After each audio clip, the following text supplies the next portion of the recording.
Hello বন্ধুরা, প্রবাস নাটকটিতে আমরা যা দেখব তা হলো একজন প্রবাসী যুবক রাজা এবং তার পরিবারকে ঘিরে নির্মিত একটি আবেগঘন গল্প। দীর্ঘদিন বিদেশে কঠোর পরিশ্রম করে রাজা পরিবারের সুখ সাধনের জন্য নিশ্চিত করার জন্য চেষ্টা করে। দেশে ফিরে সে দেখে পরিবারের সবাই তাকে ঘিরে আনন্দে মেতে উঠেছে। তার ভালোবাসার মানুষ বিউটিও ভবিষ্যতে তাকে বিয়ে করার স্বপ্ন দেখে। পরিবারের সদস্যরা নতুন মোটরসাইকেল কেনা, দোকানের জন্য জমি কেনা এবং নানা পরিকল্পনায় ব্যস্ত হয়ে পড়ে। সবাই বিশ্বাস করে রাজা বিদেশে কাজ করে ভালোই উপার্জন করেছে, কিন্তু সুখের এই মুহূর্ত বেশি দিন স্থায়ী হয় না। হঠাৎ কোম্পানির জরুরি ফোন পেয়ে রাজাকে আবার বিদেশে ফিরে যেতে হয়। সেখানে গিয়ে সে জানতে পারে সরকারি জটিলতার কারণে তাকে কয়েক মাসের বেতন আটকে গেছে।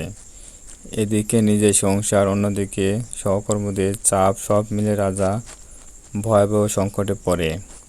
সহকর্মীরা টাকার অভাবে ক্ষুব্ধ হয়ে তার ওপর দোষ চাপায় এবং অপমান পর্যন্ত করে। এদিকে দেশে পরিবারে জানে না যে রাজা কত বড় বিপদে আছে। পরিস্থিতি সামাল দিতে সে ভাইয়ের কাছে সাহায্য চাইলেও ভাই নিজের আর্থিক সমস্যার কারণে টাকা দিতে পারে না। মা নিজের গহনা, এমনকি প্রয়োজনে বাড়ি ঘর বিক্রি করার কথা বলেন শুধু ছেলেকে বাঁচানোর জন্য। মায়ের এই নিঃস্বার্থ ভালোবাসা রাজাকে আরও আবেগপ্রবণ করে তোলে।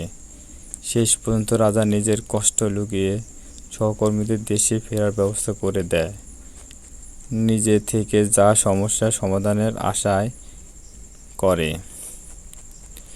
নাটকটি দেখা যায় প্রবাসী জীবনে চাকচিল্য আড়ালে কতটা ত্যাগ, কষ্ট ও অনিশ্চয়তা লুকিয়ে থাকে।